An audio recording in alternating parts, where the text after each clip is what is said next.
Hello my dear students, Assalamu alaikum. This is Shaiful Islam welcoming you to first tutorial. আজকে যে ক্লাসটা করাবো সেটা হচ্ছে কি প্রিপোজিশন এর মধ্যের ব্যবহার। আমরা অনেক ধরনের কথায় মধ্যে ইউজ করি, কিন্তু প্রিপোজিশনে কিন্তু পাঁচটা মধ্যে আছে, মানে পাঁচটা মধ্যের ব্যবহার রয়েছে। তো কোন প্রিপোজিশন কোন জায়গায় মধ্যের মানে হিসেবে ব্যবহার হয়ে থাকে সেটা আমাদের জানা দরকার আছে। তো চলুন শুরু করা যাক। প্রথমে চলে আসি ইনের ব্যবহার।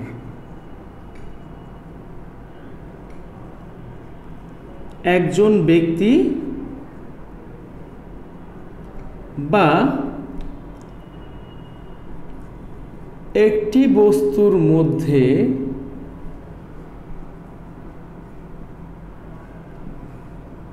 কোনো কিছু হওয়া বোঝালে সেটা হচ্ছে প্রিপোজিশনে ইন বসে। একজন ব্যক্তির মধ্যে কোনো কিছু হওয়া বোঝালে ইন, চলে আসি বিটুইনে। দুইজন ব্যক্তি বা বস্তুর মধ্যে কোনো কিছু হওয়া বোঝালে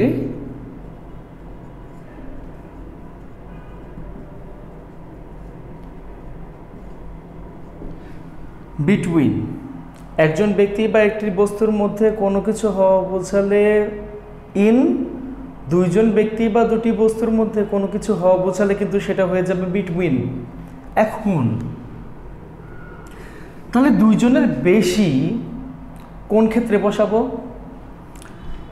সেটা হচ্ছে গিয়ে যদি আপনি দেখেন দুইজনের বেশি বা অনেক ব্যক্তি অথবা বস্তুর মধ্যে কোনো কিছু যদি হওয়া বোঝায় তাহলে কিন্তু সেখানে বসবে এমন। এরপরে আসি, আপনি যখন কোনো কিছুর মধ্যে প্রবেশ করা বোঝাবেন, অর্থাৎ কোনো কিছুর মধ্যে প্রবেশ করা বোঝালে আমাদেরকে বসাতে হবে ইনটু, এবং সবশেষে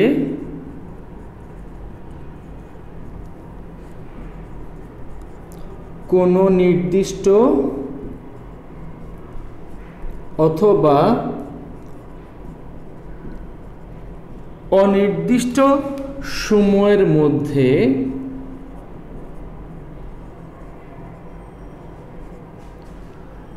কোনো কিছু সম্পাদন করা বোঝালে সেই ক্ষেত্রে বসে উইদিন। তাহলে আমার সাথে সাথে মনে রাখেন, একজনের মধ্যে কিছু হলে ইন, বা একজন ব্যক্তি বা বস্তুর মধ্যে কোনো কিছু হলে ইন, দুইজন ব্যক্তি বা দুটি বস্তুর মধ্যে কোনো কিছু হওয়া বোঝালে বিটুইন, দুইজনের বেশি মানে অনেক ব্যক্তি বা বস্তুর মধ্যে কোনো কিছু হওয়া বোঝালে তাহলে সেই ক্ষেত্রে কিন্তু বসবে এমন। আশা করি বুঝতে পেরেছেন। এরপরে আছে হচ্ছে কোনো কিছুর মধ্যে প্রবেশ করা বোঝালে সেখানে বসবে ইনটু, এবং সবশেষে কোনো নির্দিষ্ট বা অনির্দিষ্ট সময়ের মধ্যে কোনো কাজ সম্পাদন করা বোঝালে সেই ক্ষেত্রে আপনাকে বসাতে হবে উইদিন। চলেন একটা এক্সারসাইজ দেওয়া যাক। এক্সারসাইজটা দিয়ে দেখি কে কেমন পারি।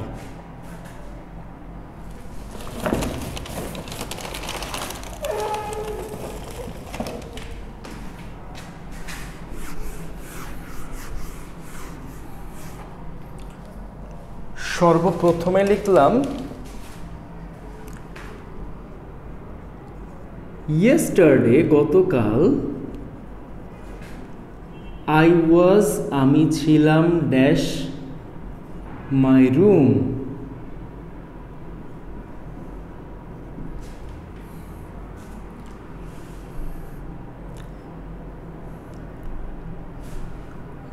I heard some noise.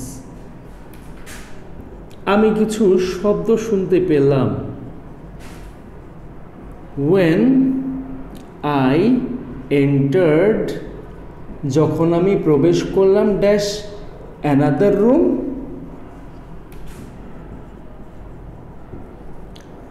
I saw, আমি দেখলাম,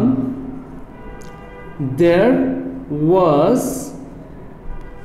a quarrel, সেখানে হচ্ছিল ঝগড়া dash my father and mother, আমার মা এবং বাবার মধ্যে। I told them to stop, আমি তাদেরকে বললাম থামতে। Then কি করলাম? Then I ordered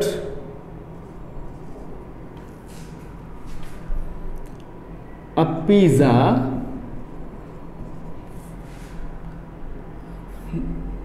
by using the app of Food Panda.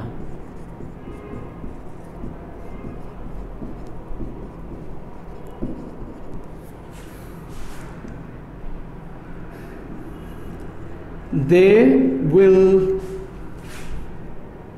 এখানে they would deliver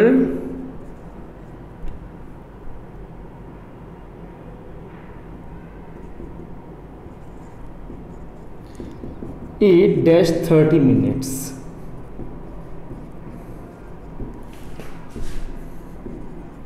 When it came, যখন এটা চলে আসলো, I brought it to my mother and she divided it dash us.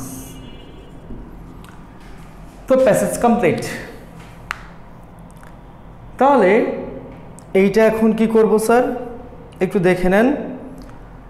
Yesterday I was, গতকাল আমি ছিলাম dash my room, কার রুমে? আমার রুমের মধ্যে। কোনো কিছুর মধ্যে বোঝালে কিন্তু ইন বসে, তাই না স্যার? কোনো কিছুর মধ্যে বোঝালে অথবা একজন ব্যক্তি বা একটি বস্তুর মধ্যে কিছু বোঝালে সেক্ষেত্রে ইন বসে। বসালাম in. I heard some noise, আমি কিছু শব্দ শুনলাম। When I entered, যখন আমি প্রবেশ করলাম ড্যাশ another room, অন্য একটা রুমে। তার মানে কি বুঝিয়েছে স্যার? তার মানে বুঝিয়েছে কোনো কিছুর মধ্যে প্রবেশ করা যদি বোঝায় গ্যাপে কিন্তু প্রিপোজিশন ইনটু বসে, অর্থাৎ এখানে অ্যান্সার হবে ইনটু। এরপর দেখেন আই স, আমি দেখলাম, there was a quarrel, সেখানে হচ্ছিল ঝগড়া dash my father and mother. এখানে কয়জন ব্যক্তি? মাই ফাদার অ্যান্ড মাদার, দুইজন ব্যক্তি। সো দুটি বস্তুর মধ্যে যখন কোনো কিছু হওয়া বোঝাবে তখন কিন্তু অবশ্যই এখানে আপনাকে বসাতে হবে, ইয়েস আপনি ঠিক গেস করেছেন, between.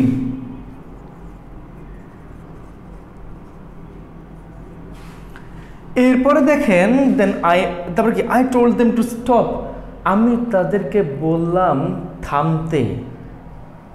Then I order a pizza, তারপর আমি একটা পিৎজা অর্ডার দিলাম by using the app of Foodpanda, ফুড পান্ডার অ্যাপ ইউজ করে। দে উড ডেলিভার ইট, তারা এটা ডেলিভারি দিত ড্যাশ 13 মিনিটস। তার মানে কোনো নির্দিষ্ট অথবা অনির্দিষ্ট সময়ের মধ্যে কোনো কাজ সম্পাদন করা বোঝালে সেই নির্দিষ্ট অথবা অনির্দিষ্ট সময়ের আগে আপনাকে উইদিন বসাতে হবে, অর্থাৎ এটার অ্যান্সার হবে উইদিন। when it came, যখন এটা আসলো, I brought it to my mother, আমি এটা আমার মাকে দিলাম, and she divided it dash us, এবং সে এইটা ভাগ করে দিল আমাদের মধ্যে।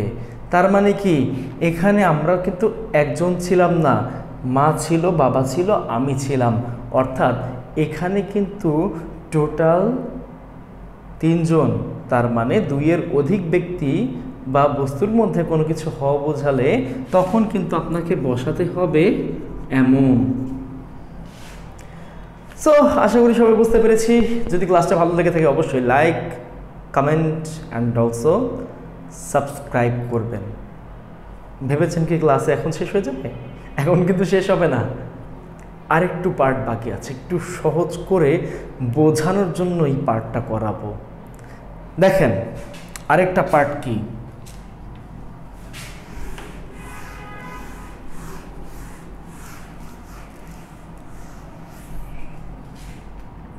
আরেকটা পার্ট হচ্ছে গিয়ে উপর নিচের ব্যবহার। উপরে বা নিচের ব্যবহার কিভাবে করবে একটু দেখে নেই।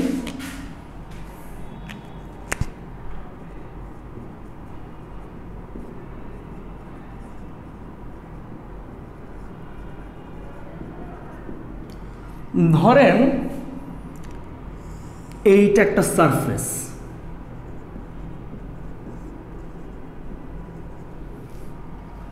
এই সারফেসে একটা উপর দিকে একটা নিচের দিকে অ্যারো দেওয়া হলো, একটাতে আমি এখন, আর একটা হচ্ছে গিয়ে একদম সাথে, আর একটা হচ্ছে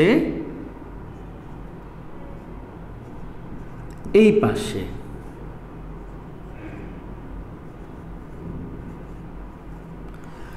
দেখেন এখানে কি বোঝাতে চেয়েছি, আপনি যখন বসে থাকেন বা আপনাকে যখন উঠতে বলা হয় তখন আপনি কি করেন? তখন আপনি দাঁড়িয়ে যান, তাই না স্যার? তখন আপনি দাঁড়িয়ে যান। তার মানে কি আপনি বসার থেকে দাঁড়াচ্ছেন, তার মানে আপনি উপরের দিকে উঠতেছেন। অর্থাৎ কোনো কিছু যদি উপরের দিকে যাওয়া বোঝায় তখন আপনাকে বসাতে হবে আপ। আপনি দাঁড়িয়ে আছেন, হঠাৎ আপনাকে বসতে বলল, আপনি যখন বসবেন বসা অবস্থায় কি হবে? আপনি বসে যাচ্ছেন, তার মানে আপনি দাঁড়ানো অবস্থা থেকে নিচে চলে যাচ্ছেন। আপনাকে যদি শুইতে বলা হয় মানে শো, তাহলে কি করবেন? আপনি আরও নিচের দিকে যাবেন। তার মানে কি কোনো কিছু যদি নিচের দিকে যেতে বলা হয় তখন কিন্তু সেখানে বসে ডাউন। ঠিক আছে স্যার? কোনো কিছু যদি একেবারে একেবারে অ্যাডজাস্ট টু সারফেস মানে সারফেসের সাথে লেগে থেকে বোঝায়, সেটা হবে আন্ডার। এর আগেও করিয়েছি, প্রিপোজিশন পার্ট 2-তে আপনারা এটা পাবেন। এখন যদি নিচের থেকে যদি একটু উপরে বোঝায়, যে একেবারে কিন্তু সারফেসে না, নিচের থেকে যদি একটু উপরে বোঝায়, এটাও কিন্তু নিচে, তাই না? এটা তো হবে বিলো। তার মানে হচ্ছে আপনি যখন উপরের দিকে যাবেন, স্ট্যান্ডের সাথে কেন আপ বলে জানেন? এর কারণটা হচ্ছে হয়তো আপনি বসে থাকেন, নাহলে আপনি শুয়ে থাকেন। তো যখন আপনাকে দাঁড়াতে বলবে তখন শোয়া বা বসা অবস্থা আপনি দাঁড়িয়ে যাচ্ছেন, তাই তখন উপরের দিকে যাওয়া বোঝালে হবে আপ। আর যখন আপনাকে বলা হয় যে বসো অথবা শুয়ে পড়ো তখন কিন্তু হয় সিট ডাউন অথবা লে ডাউন। কেন বলা হয় জানেন? কারণ আপনি নিচের দিকে যাচ্ছেন, আর কোনো কিছু নিচের দিকে যাওয়া বোঝালে বসে ডাউন। এরপরে এই যে একদম নিচে কোনো কিছু থাকলে সেই ক্ষেত্রে কিন্তু বসে আন্ডার। যেমন দ্য শুজ আর আন্ডার দ্য টেবিল। কিন্তু আপনি যখন দেখবেন যে কোনো কিছু নিচের থেকে একটু উপরে রয়েছে, তাহলে সেই ক্ষেত্রে কিন্তু এই জায়গায় হয় বিলো। যেমন fishes are moving below the surface. যদি আমি বলি আন্ডার দ্য সারফেস, জীবনে হইলেও আন্ডার দ্য সারফেস মানে কি মাটির নিচ দিয়ে তারা সাঁতার কাটতেছে। মাটির নিচ দিয়ে জীবনে সাঁতার কাটা সম্ভব? এই জন্য এখানে বিলো বলা হয়েছে, মানে মাটির থেকে একটু উপরে, সাগরে অথবা নদীতে সেই জায়গায় সাঁতার কাটতে।